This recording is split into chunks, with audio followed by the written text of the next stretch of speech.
হযরত আদম আলাইহিস সালামকে আল্লাহ তাআলা যখন বানিয়েছেন,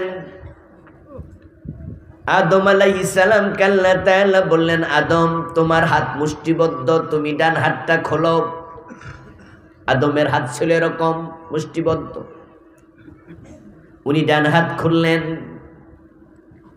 খুলে দেখেন যে তার হাতের তালুর মাঝে অনেকগুলো ছোট্ট ছোট্ট পিপিলিকার মতো দেখা যায়। হযরত আদম আলাইহিস সালাম জিজ্ঞেস করলেন, আল্লাহ আমার মুঠের ভিতরে এগুলো কি? আল্লাহ তাআলা বলেন, আদম এগুলো হলো তোমার জান্নাতি সন্তানদের রূহ। সুবহানাল্লাহ পড়েন। এগুলো সব জান্নাতি সন্তান, তাদের রূহ। এবার আদম আলাইহিস সালামকে আল্লাহ বললেন, বাম হাতের মুষ্টি খোলো।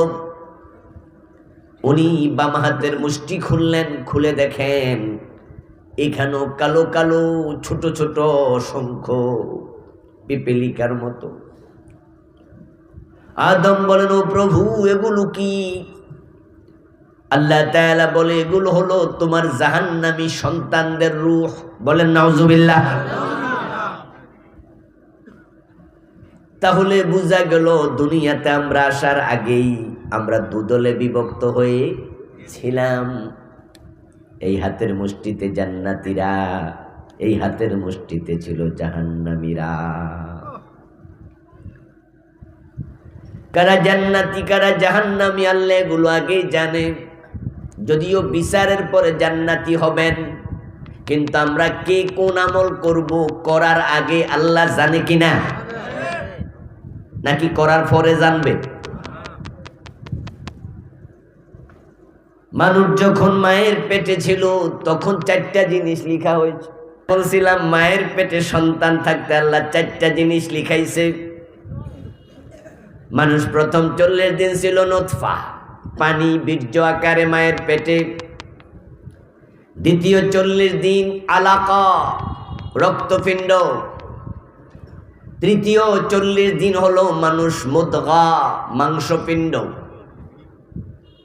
যখন 340 120 দিন গেল তথা 4 মাস, প্রতি মাসে 30 দিন, 4 30 120। 4 মাস যাওয়ার পরে মানুষের স্ট্রাকচারাল ডিজাইনটা মায়ের পেটে কমপ্লিট আল্লাহ করলেন। তিনি কোরআন মাজিদে বলছেন, ফাকাসাউনাল ইযামা লাহমাম, আমি ওই মাংসপিণ্ডের ভিতরে হাড্ডি ঢুকাইয়া তাকে চামড়া দিয়া ঢেকে মানুষ বানাইছি। সুবহানাল্লাহ। এখন আপনার design complete. As a doll, একটা পুতুলের মতো শুয়ে আছেন মায়ের পেটে, কিন্তু কোনো নড়াচড়া নাই।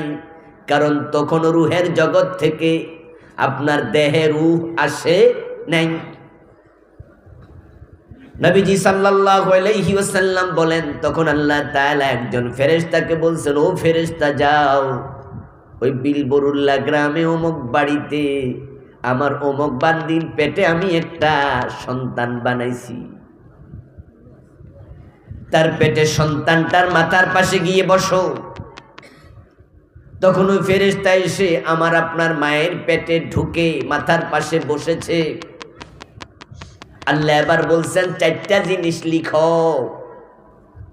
ফায়াকতুবু আজালাহু ওয়া রিজকাহু ওয়া আমালাহু ওয়া শাকিয়্যুন আম সাঈদ।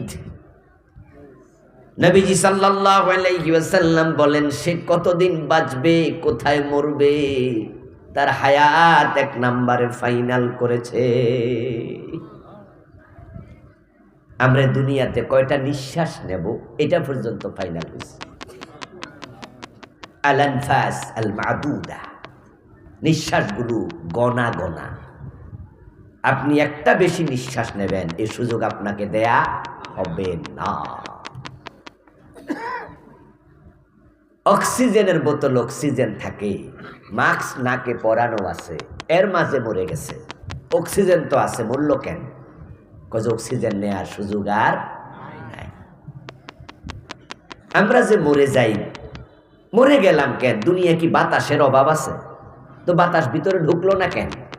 আপনার জন্য বরাদ্দ নাই, বরাদ্দ শেষ। এক নম্বরে লিখবে তোমার হায়াত, দ্বিতীয় লিখবে রিজিক, কত খাবেন, কত পড়বেন, কতটুকু সম্মান ইজ্জত সব কিছু রিজিকের অংশ। দ্বিতীয়টা লেখা শেষ। 3 নাম্বার লিখবে আমল, কি কাজ আপনি করবেন, লেখা শেষ। 4 নাম্বার আপনি জান্নাতি না জাহান্নামী, সেটাও মায়ের পেটে থাকতে লেখা হয়ে গেল। ওই যে আদম আলাইহিস সালামের মুষ্টি, ওই মুষ্টির মাঝে এখানে জান্নাতি সন্তান, এই মুষ্টিতে জাহান্নামী সন্তান। তা আপনি কোন মুষ্টিতে ছিলেন এটা আল্লাহ কি জানে না? হ্যাঁ না কইতে হবো তো ভাই, কন না কত আল্লাহ জানেন কি না? আল্লাহ ফেরেশতাকে বলে যে আমার এই বান্দা জান্নাতি, জান্নাতি লেখো, ওটা জাহান্নামী লেখো, লিখলো। এইভাবে লেখা হয়ে গেছে। রমজান মাস যখন আসে, যাদের নাম জাহান্নামীদের তালিকায় ছিল, আল্লাহ তাআলা অসংখ্য বান্দার নাম কাইটা জান্নাতি বানায়া দেয়। এটাকে বলে না জাত, এটাই এক মিনান নার। এটা রমজানের বরকত। আজকের বাংলাদেশের জেলখানাগুলোতে যত মানুষ জেলে আছে, আগামীকাল কি সকলেই থাকবে না 2-4 জন মুক্তি পাবে? পাবে না? পাবে না? পরশুদিন পাবে না?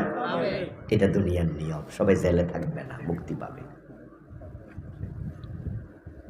আমার প্রিয় ভাইরা, জাহান্নাম থেকে মুক্তি পাবে অসংখ্য মানুষ।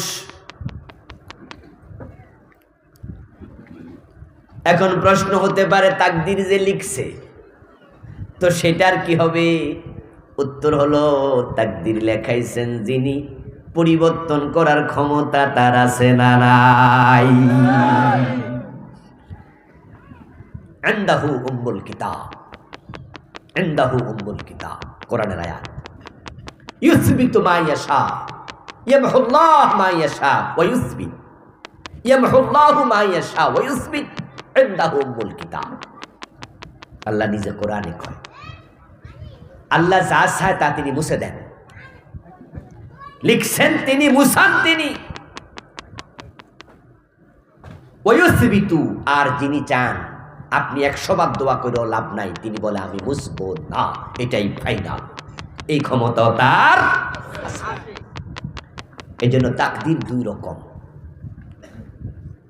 এক প্রকারের তাকদীরকে বলা হয় মুআল্লাক, আরেক প্রকারের তাকদীরকে বলা হয় মুবরাম। তাকদীর কয় প্রকার? 2 প্রকার। এগুলো আমরা পড়াই, কিতাবুত তাকদীর যখন কামিলে পড়াই, তখন আমরা কিতাবুত তাকদীর এগুলো পড়াই ছাত্রদের। আপনাদের সৌভাগ্য যে আপনারা কামেলে ভর্তি না হইয়া ওই পড়াগুলা মাহফিলে পড়তে পারেন। যে বাংলাদেশে এই সিস্টেমটার কারণে রিক্সাওয়ালা, দিন মজুর, তারাও বড় বড় হুজুরের ক্লাসে বসতে পারে, ঠিক না? হ্যাঁ। তাকদীরের প্রকার আছে, এটা আমরা পড়াই ছাত্রদের উপরের ক্লাসে গেলে। আর আজকে ক্লাসে পড়াইতেছি, সবাই জানতেছেন। মুবরাম মানে হলো যেটা চূড়ান্ত, কোনো পরিবর্তন নাই। আপনি আমি যতই দোয়া করি চেঞ্জ হবে না। কোরআনে আল্লাহ বলে ইউসবিত, তিনি ফাইনাল করে ফেলছে, এটা লড়বে না। আমার বন্ধু আর একটা ইয়ামহুল্লাহু মা ইয়াশা, আরে প্রকার তাকদীর আছে মুআল্লাক। আমার আল্লাহ চাইলে সেটা তিনি পরিবর্তন করে দেন। তাই রমজানে যারা ঠিকঠাক মতো রোজা রাখবে, সত্য পূরণ করবে, এবং রোজা আসতেছে তাই সে মনে মনে ভাববে, হায় রে, এমনও তো হতে পারে আগামী রোজা পর্যন্ত বাঁচবো না। এবার যেহেতু রমজানটা পাইয়া গেছি, এটাকে ভালোভাবেই আমি আমল করব, এবং রাতের বেলায় কেঁদে কেঁদে চোখের পানি ছেড়ে দিয়ে আল্লাহর কাছে অতীতের গুনার ক্ষমা চাইবে, এবং সিদ্ধান্ত নেবে আমি মুত্তাকি হয়ে যাব, আর গুনাহ করব না। তার আমলের কারণে ইয়ামহুল্লাহু মা ইয়াশা, তার নামটা এতদিন জাহান্নামীদের তালিকায় ছিল, কিন্তু চোখের পানির ওসিলায় আল্লাহ তার নাম সেখানে মুছে দিয়া জান্নাতের তালিকায় দিছে।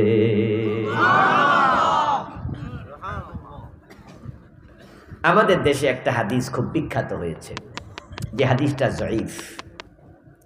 হাদিসটা হলো রমজান 3 ভাগে বিভক্ত। আউয়ালুহু রাহমাহ ওয়া আওসাতুহু মাগফিরাহ ওয়া আখিরুহু ইতকুম মিনান নার আই হিয়ান নাজাত। রমজান 3 ভাগে বিভক্ত। প্রথম 10 দিন হলো রহমত, দ্বিতীয় 10 দিন হলো মাগফিরাত, তৃতীয় 10 দিন হলো নাজাত। এই কথাটা আপনারা শুনছেন না? এজন্য আমাদের রমজানের ক্যালেন্ডারগুলো তো দেখবেন লেখা থাকে প্রথম 10 দিন রহমত, দ্বিতীয় 10 দিন মাগফিরাত, তৃতীয় 10 দিন নাজাত। একটি হাদিস খুব মাশহুর হয়ে গেছে, তবে হাদিসটার মানটা দুর্বল। আছে হাদিস, এটা জয়ীফ। তাহলে প্রথম দশক রহমত, প্রথম 10 দিন যদি চলে যায় রহমত নাজিল হওয়া বন্ধ, ঠিক না? দ্বিতীয় দশক মাগফিরাত মানে ক্ষমা, তাহলে প্রথম দশকে কোনো ক্ষমা নাই, ঠিক না? তৃতীয় দশক নাজাত, তাহলে প্রথম 20 দিন কোনো নাজাতই নাই, নাকি? আসলে আল্লাহ তাআলা শেষ দশকে নাজাত দেন, এটা দুর্বল হাদিস দ্বারা প্রমাণিত। সহিহ হাদিস হলো ওয়ালিল্লাহি ফীহি উতকাউ মিনান নার ওয়া যালিকা কুল্লু লাইলাহ। এটা হলো সহিহ হাদিস। প্রিয় নবীজি বলছেন, রমাদান মাস যখন আসে শুধু শেষ দশকে নয়, আল্লাহ রমাদানের প্রতি রাতে অসংখ্য বান্দাকে জাহান্নাম থেকে নাজাত দেয়। 30 দিনে রহমত, 30 দিনে মাগফিরাত, 30 দিনে নাজাত। সুবহানাল্লাহ।